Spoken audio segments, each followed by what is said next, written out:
So it's to consciously go, where is the joy? I feel the pain, but where is the joy?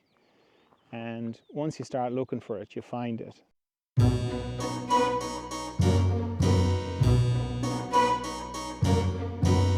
Hello friends, John Dalton here, Further Emergence Podcast, where we go into love, consciousness, and the mystery. In this episode, we're going into nurturing your intuition, traumatic blind spots, and sensitivity and health. So I had a question come in on the Further Emergence Instagram feed in response to my question, what's the biggest challenge you're facing in your spiritual life? And this person wrote, knowing whether my intuition actually works or if it's too dysregulated. It used to be easier. So it's a funny thing, intuition. It's very easy to, I don't know, think of it as a solid thing. That a solid and like a skill, you know, like I used to be able to speak French, now I can't speak French. Like that's a measurable thing. You know, you can either speak French or you can't speak French. Intuition is a movable, dynamic thing. So you could say that intuition is, and certainly the way I think about it, is a deeper part of me communicating with a more superficial part of me. Because there's all different parts of me on the inside. And some parts are more conscious than others. I think of it like a cinema. Least conscious part is at the front, in the front row, nose up against the screen almost, believes all this very much, very attached to it, has to deal with everything, has to interact with the postman, you know, get the car taxed, you know, think about nutrition and stuff like that. And then each row back in the cinema is a deeper and deeper and deeper part of me. And, you know, it just goes back into the mystery. So the deeper parts know stuff that the frontal part doesn't. And intuition, for me, feels like the deeper parts communicating with the frontal parts. And that's lovely. And sometimes it can be really clear. You know, you can just have these brilliant flashes of intuition. But it's all part of the process that we're all in of becoming more conscious. And knowing that we're becoming more conscious recognizes the fact that we've got unconsciousness. So it's like we've got a layer of unconsciousness around us that we're slowly dissolving with the light of our consciousness. Because consciousness, or love, it's the same thing, turns unconsciousness into consciousness. And none of this is static, you know. It's not like, you know, this is where my unconsciousness is and this is where my consciousness is. It's all moving, it's all dynamic, it's all this beautiful, mysterious process that we're all in. So how that relates to intuition is that it often reminds me like the clouds. Like earlier on today, it was quite overcast. Now it's quite sunny. You know, does that mean the sun is not constant? Or where I am is not constant? No, they're pretty constant. But the clouds and the cloud cover, that moves and changes. And it's kind of the same. The clouds are like my unconsciousness. Sometimes I'm very covered, haven't a clue what's going on. And other times I'm very clear, depending on what I'm going through. Because it can be like sometimes you're going through a particularly thick layer of unconsciousness, meaning you're dissolving a particularly thick layer of unconsciousness, and you can just feel very covered with it. So I think if you recognize that it's all part of your process of becoming more conscious, the same one we're all in, then you don't hang on to where you were before. Because if there's a lot going on, meaning if you've got a lot of unconsciousness coming up for you to work through, yeah, you'll feel a bit like, oh, I'm not as clear as I used to be, because you're not, because you're dealing with a thick layer of unconsciousness. I think the main thing with intuition is to think of it like any other skill. The more you use it, the better it'll get. And if you're just starting out with it, you have to nurture it. You have to nurture it so carefully, because we're not really geared up for intuition. The world is not built around being intuitive. It's built around, is it provable? Is it measurable? Is it, and that's everywhere. Like that's, it's all pervasive.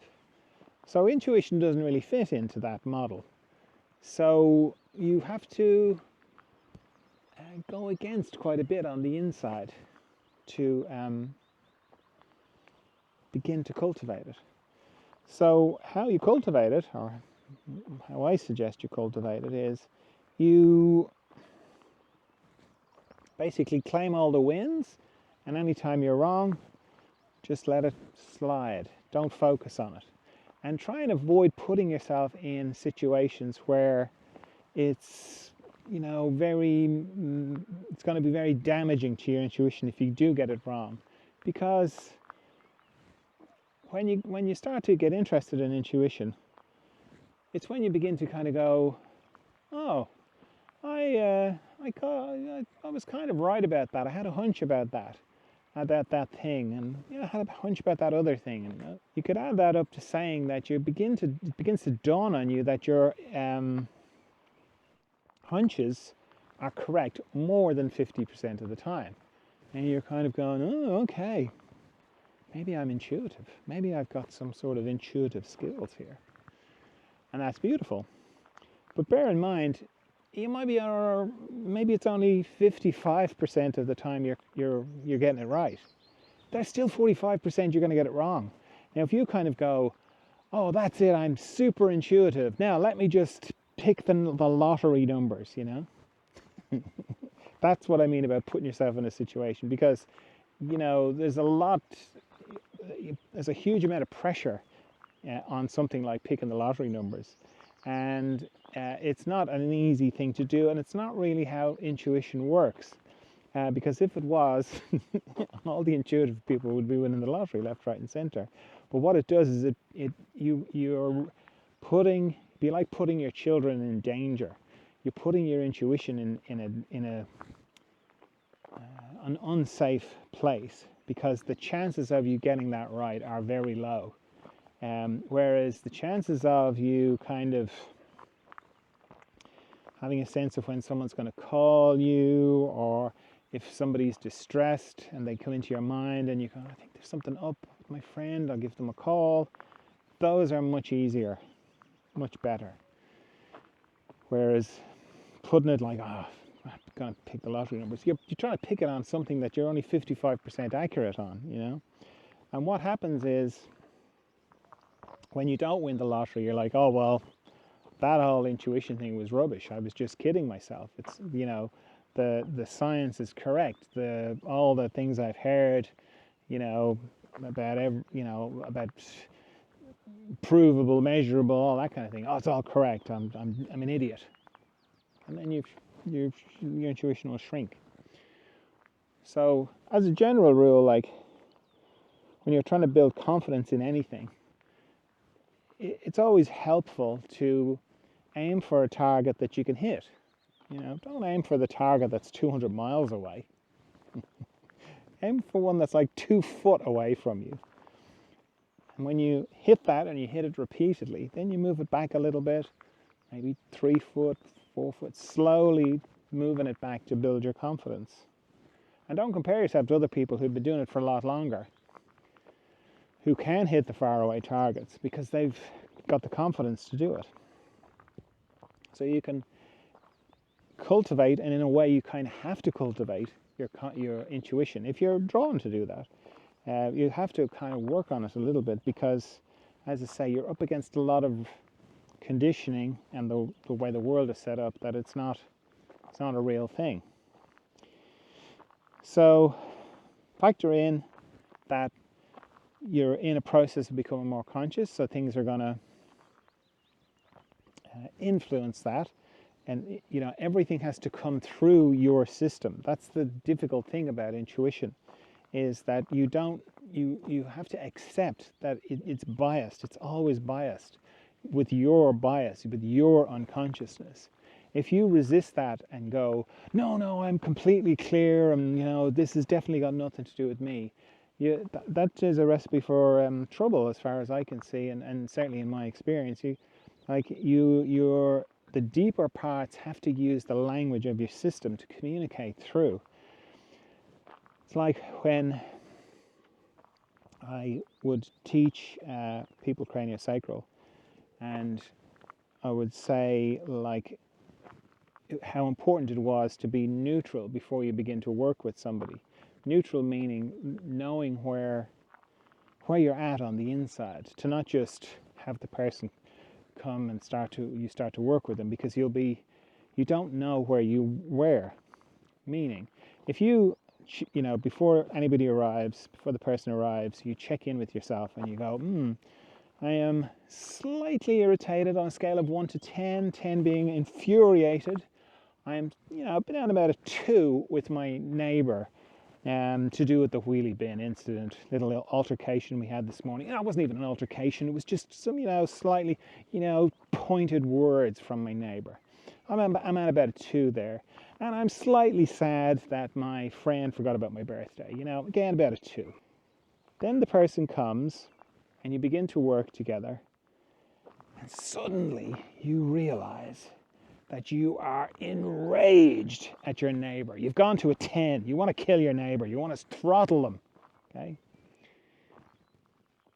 Chances are you are picking up intuitively on the anger from the person that you're working with. But your sister, maybe they are angry at their father, a person you've never met. Okay? So your system can only use what is inside you. So you will feel anger about the thing that you're angry about. And the thing to focus on is not your neighbor, but that the anger is probably not to do with you, but you know that because you checked your baseline before you started. So it's kind of recognizing that it all has to come through your system, through your stuff, and to be able to stand to the side of it a little bit and use that knowledge to sort of go, okay, anger. So there's a good chance this person is dealing with anger issues, because before they walked in, I was down at a 2. Now I'm at 10. It could be sadness. It could have been a sad thing. It could be whatever. And it's always a bit soupy. It's always a bit vague. And I always allow the possibility that it could be completely wrong. I'm never like, I'm definite, And I do that because I'm careful of my intuition, even though my intuition, because I use it in the one-to-one work intensely and intensively.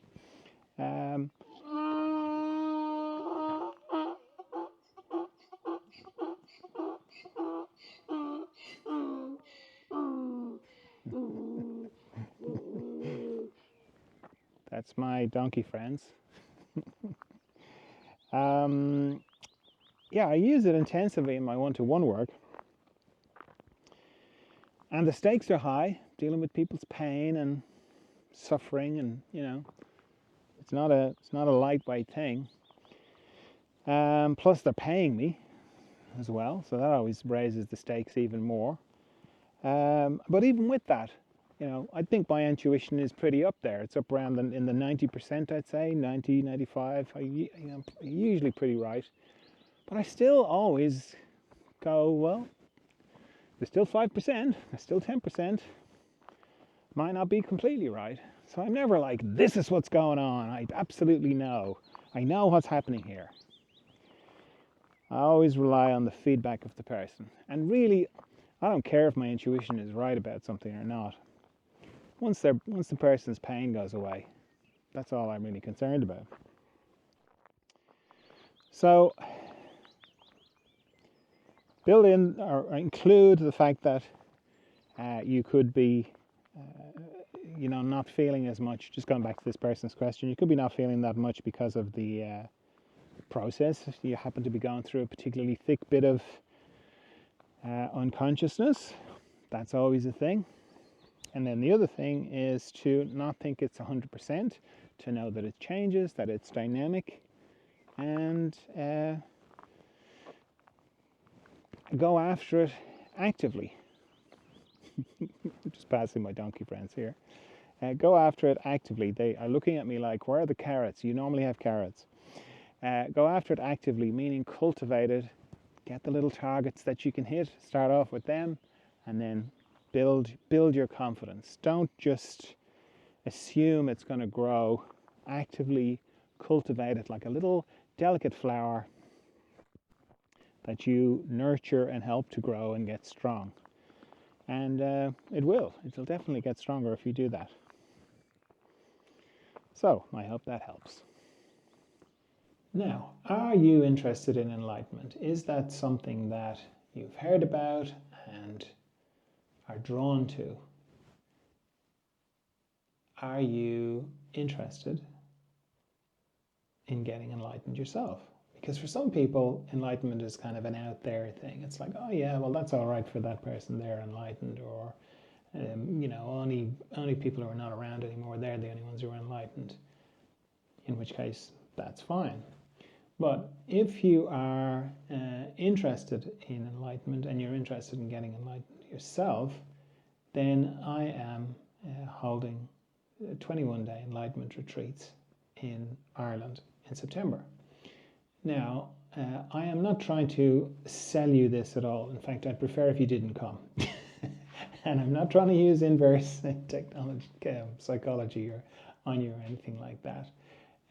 It's not for everybody. Not everybody's interested in this. Like, I got enlightened in 1996, and I didn't talk about it to anybody or very few people until around 2011 when I wrote Naya Noise, because it's just between me and me, and I was delighted to have that and have got there for myself. So it's not like I'm, want to, have lots and lots of people come to this. I don't really. But if enlightenment is something that you're interested in, and if you're interested in becoming enlightened, then these retreats will be of interest to you. And I know when I wanted to get enlightened and I didn't know what to do or how to, the idea of even wanting to do it seemed like crazy and impossible. What I did was I found someone who I recognized as being enlightened, and I just got as close to them as I could. I went to everything that they did as much as I could. So it's more to kind of pass that on, and to, if people recognize something in me and they're interested in enlightenment, and I'm saying I'm enlightened, then it's a chance to sort of be around me, and we'll do meditation, and there's all sorts of details on the website. But it's just to remind you, it's more just to, I'm really speaking to a very small number of people here, that if it's something that you're interested in and you recognize something about me, and I'm saying I'm enlightened, and you hear that, if you don't hear it, that's fine. If you go, no, he's not enlightened, he can't do all this stuff, and that's fine. I'm not, I'm not trying to convince anybody of anything. It's more just if this is something that's been there, if you've heard about it, if you've kind of thought, yeah, I want to do that, I want to get that thing, then go to the website. It's under retreats, and the process starts now. It's not the retreats are in September, but the process starts now, and the very first process is already on the website under that retreats page.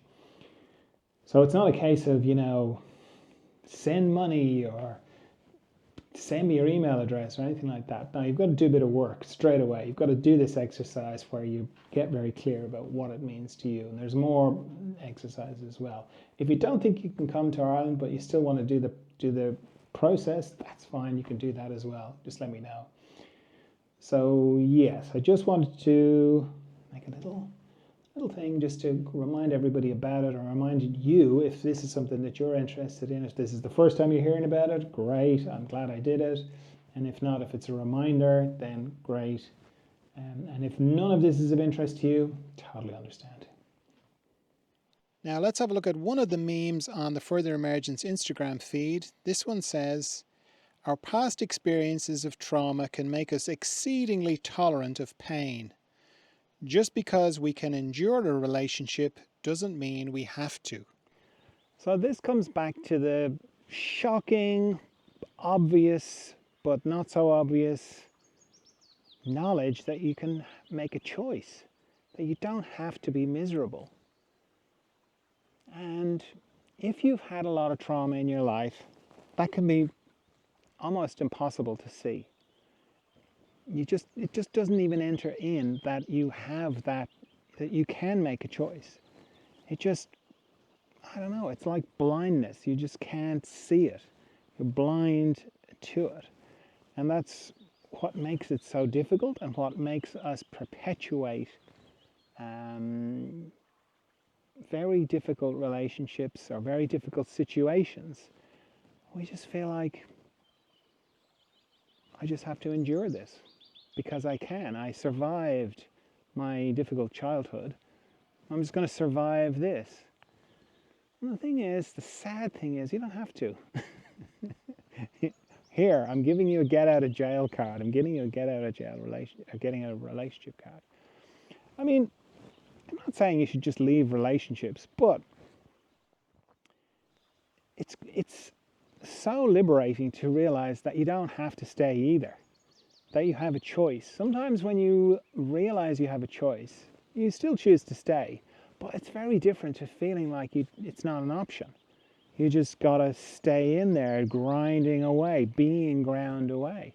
And you know, relationships are a bit like stones. The moss grows over them and they feel like they're very hard to dislodge. And you feel like, oh, but there's disruption. Maybe there's kids involved. Maybe there's communal property. There's history. There's years of history. There's familiarity. There's, you know, it's mostly good, you know. My spiritual teacher, Barry Long, used to say, being in an unloving relationship, or a relationship that there isn't enough love in, is like being in like having a dog that only bites you every now and then. And it's a great image of like, yeah, you know, it's like, well, am I worthy having a dog that never bites me? Because I have dogs, friends, you know, they've never bitten me. If they did, I'd look at them differently. I'd relate to them differently. So being in a relationship where you never know whether you're going to get bitten or not, that's awful. It's awful for you, and it's awful. You can be sure the other person is miserable as well, because they wouldn't be biting you otherwise, you know. So this idea of, it's so hard to, if you've had trauma, to open up this possibility that you have a choice. But doing it is very liberating. It ventilates the relationship. It ventilates the situation, the job, whatever. You know, we always have a choice. It feels like we don't, you know, and everything kind of conspires to make us feel like we don't. You know, we have to do this, and we have to do that, and we have to, and you don't have to do anything. You know, you really don't have to do anything. And knowing that brings you into ownership of the choices that you're making. I like the money. That's why I'm doing this job. I want the money. Yeah, I don't like the job, but I don't have to do it. I don't have to do it because I have to pay rent. I'm paying rent because I like living in the place I live. I'd like to be paying less rent, or I'd like to be my mortgage to be less, but I chose it. You know, I chose this, and I can choose it not to have it. Yes, there'll be consequences for sure, and I'm choosing not to have those consequences. But you know, it's so liberating when you can come into, I have a choice. I'm not here to be miserable. Nobody wants you to be miserable. Who wants you to be miserable? Nobody does. Even your difficult parents didn't want you to be miserable. In their weird kind of, you know, they're processing their stuff. They wanted you to be happy, in spite of everything they did to you, or the terrible things that happened to you, you know. Nobody wants you not to be happy, you know.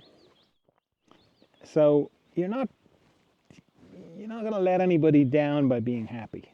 You're not going to let anybody down by just walking away from things that make you miserable, or choosing not to be places that make you miserable. Okay? Now, the people around you may not get that, particularly, you know, if it's a partner kind of thing and you go, you know what, we gave it a good try, but it's not working. So let's either make it work, or let's be happy. Why don't we do that? Why don't we make that our focus, you know?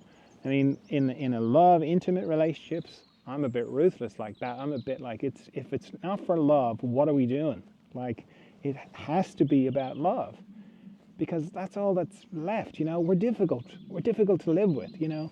The nicest people are difficult to live with eventually. Eventually we're all difficult to live with. So if there's not love, if we're not going deeper into love, then what's the point, you know? What's the point of being together if it's not for love? And if you bring that, everything back to that, then everything gets easier. I mean, it can get a lot more difficult because you have to have the difficult conversations and the disturbances, and, you know, you have to say the things that you don't want to say because you don't want to bring it up and all this kind of thing. So in one way, it can get more turbulent, but it's got vitality. You know, how many people do you know, couples that are together and they're dead? They're both like the walking dead. The love is dead between them, and they're just together for convenience because they're afraid to be on their own. They're afraid. They've got all these reasons why they're together, and none of the reasons are love. And how, like, just, life goes by so quickly. And to just spend all that time being not as happy as you could, it's sad. It's really sad, because every now and then you come across an older couple. They've been together for, 50 years or whatever, and they're still hot for each other. They're still passionate for each other. They're still sparky. I don't mean the ones that are fighting all the time, but there's still an electricity between them. And they're, you can tell that they've gone deeper and deeper into love. That's such a beautiful thing. There's so much vitality in that. But it's not easy, and it's not the norm. The norm is the slow leaching away of the love, because it requires a huge amount of consciousness and effort to keep coming back to the love, to keep bringing everything back to the love, because the world is kind of geared up for everything else is more important, and it's not. When you are on your deathbed, you're not going to be thinking about the emails you sent, the tennis matches you won, the golf rounds that you won, the letters that you wrote, the achievements you got in work, the car. None of that stuff is going to be on your mind. What will be on your mind, I don't know, but I'm pretty sure what's going to be on your mind is, and what's going to be on my mind is, how well did I love? How did I express it? How did I go with it? Because love and consciousness, they're the same thing. And they're, as far as I can see, the only things that go with us. Because in the mystery, there's still love. Everything else disappears, but love stays. So, if you've been traumatized, I encourage you to,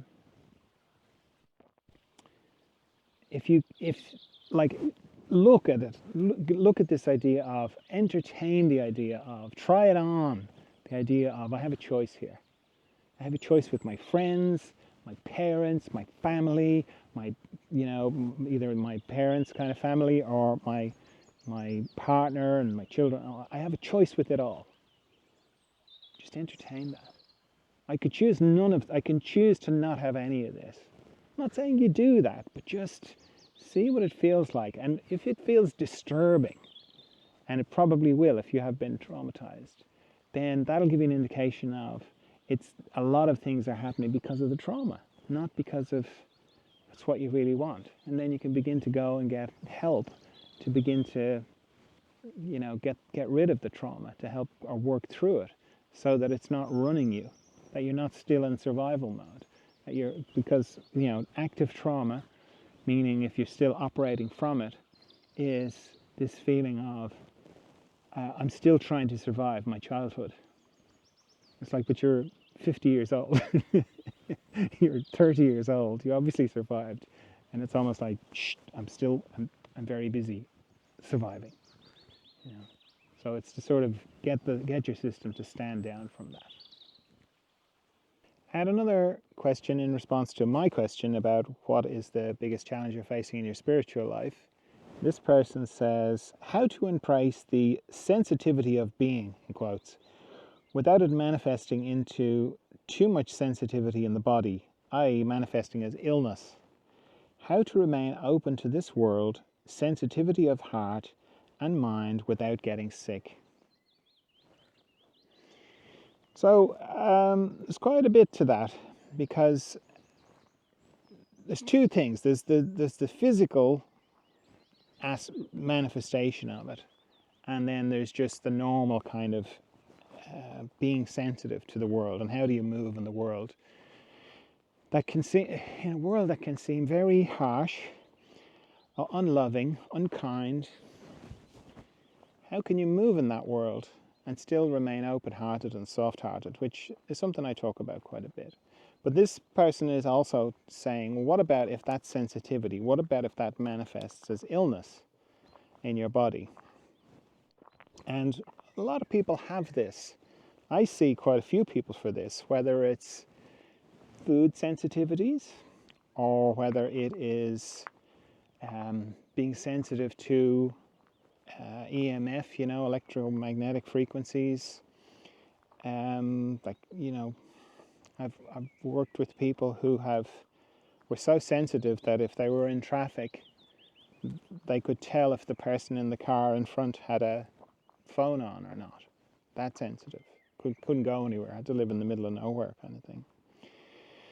So, of course, it's going to be different for every person.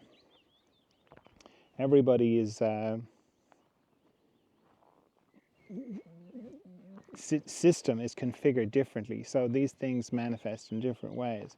So I can only kind of talk about general things that I've noticed with when sensitivity becomes a thing in the person's body, and often the two are not related. Like somebody who is, feels the heartbreak of the world too much, or not too much, but so much so that it becomes a burden to them. Often that doesn't necessarily mean it's going to translate into physical illness that is sensitivity related. So with the physical stuff, I often think of the immune system as being like a perimeter, and it is like an imaginary kind of perimeter where it's how, or the line that your body knows the difference between what's you and what's not you. So let's say for most people it's the surface of their skin. So your immune system goes, okay, everything inside this line is me, everything outside is not me. So anything that invades me is something to be treated as a threat, and we need to mount a defense against it. And with people who have autoimmune things, it's like that line shrinks inside the person's body, and the person's body or their system on the inside thinks that what's inside the person is also an invader, and it starts to attack that as well.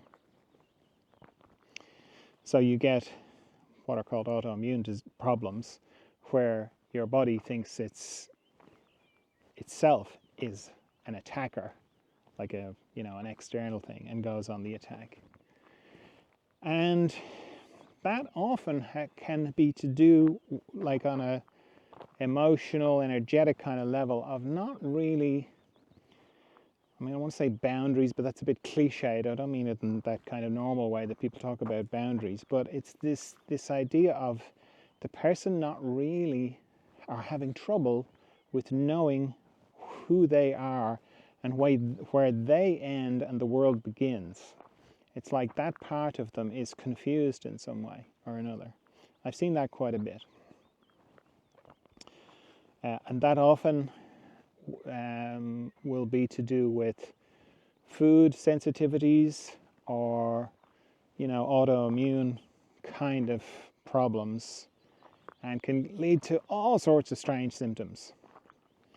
But sort of helping the person's system re-establish what that line is and strengthen it so that they know this is not me and this is me, really helps that.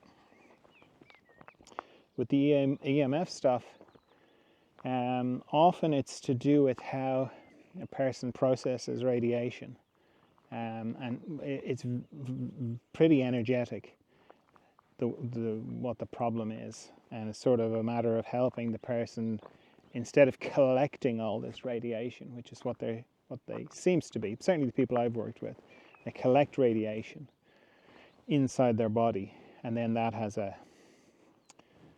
very disturbing effect in their system. It's that difference between collecting it and instead of collecting it, that's sort of funneling through, sort of helping their system to do that. So I'm not sure. I think often these things are separate, and it can feel like, oh, I feel the heartbreak of the world, the sensitivity of the heart, I feel all that, and I also have food sensitivities, or I'm also sensitive to EMF or whatever kind of things. And I'm not so sure that they're the same thing, because you can, I mean, I have the heartbreak of the world thing. I don't mean I have it, but I'm very conscious of it. I see these things, and like we all do, and I'm heartbroken by them, by the terrible things that people do to each other. And I sort of feel that's more in the kind of consciousness end of things, meaning there's no escape from it. There's no turning away from it. There's no special, way of handling it. It's just blunt and brutal, and to be faced and to be held and to be joyous as well. That's the hard bit, is to not be overwhelmed by it, not to be dragged down by it, is to be able to hold the two, and to not just, it doesn't happen automatically. What happens automatically is we are made heavy by it. It's hard not to. So it's to consciously go, where is the joy? I feel the pain, but where is the joy? And once you start looking for it, you find it. It takes a while. I'm being joined by my sheep friends now as well. It's hard to find initially, but if you make it your focus and kind of know it's possible, and I'm going to do it, I'm going to hold both at the same time, then you can begin to. One thing you can do, just generally, particularly if you're sensitive to people, and this doesn't make people sick. It's more in the just. I suppose it does make people sick in the long term. But if you're the sort of person that finds it hard to go to shopping malls or be around a lot of people or be around people in cities, what I have found is that people kind of go, oh, I don't want to feel it. I don't want to pick up on everybody's energy. I want to shut that down. I have found that doesn't really work. It's not great. What does work is to, I think of it in terms of like a Venetian blind or louvers. So like a Venetian blind, it's like you either have those vertical ones that they always have in those like office buildings, the ones that go vertically, or Venetian blinds, the ones that go across. doesn't matter, but the idea of something that when the blind is closed, it's solid, and then when it's open, you can see through it almost. And I think of it, if you think of it in terms of like a Venetian blind, vertical Venetian blind in a river, for example. So when the blinds are open, the water just flows through, and when they're closed, the water goes around. And often people who are sensitive are going around with their blinds completely closed. So it would be like being in a river, a very fast, powerful, flowing river with this, very strong current bashing you all the time. That's what being going to a shopping mall would feel like to somebody who was very sensitive. So what I recommend or suggest to people is if you think of this idea of, and really you just have to think of it, of this idea of a Venetian blind in your system energetically, and you just open the blinds so that everything flows through. You still register everything. You still, pick up the sadness from that person, the despair from that person, the anger from this person, and so on. You still feel it all, but it just goes through you. It doesn't drain you or take away from you or anything like that. That can be very helpful for being around lots of people if that's something that disturbs you. But in terms of the other kind of sensitivities, it's this thing of moving the boundary back out so that if it happens to manifest as a kind of an autoimmune problem, bringing it out. If it's a EMF kind of thing, it's more to do with flow of energy. It's kind of different for each person and what the deeper thing that the person is working through. But it can be easy to conflate the two and kind of go, well, I'm very sensitive to other people and I have these sensitivity issues that are making me ill, so they must be related. And they might not. They might not be. So it would be worth kind of exploring them individually. I think you'll get more. You may discover that they're linked, but I think starting off from the possibility of maybe these are not linked will give you a different kind of perspective on it. And if you can't figure it out, you can always get in touch for some one-to-one sessions and I can help, maybe. All right, well, that's all I have for you this time. I trust you're well. I trust you're of good cheer. I'll talk to you again soon. Bye.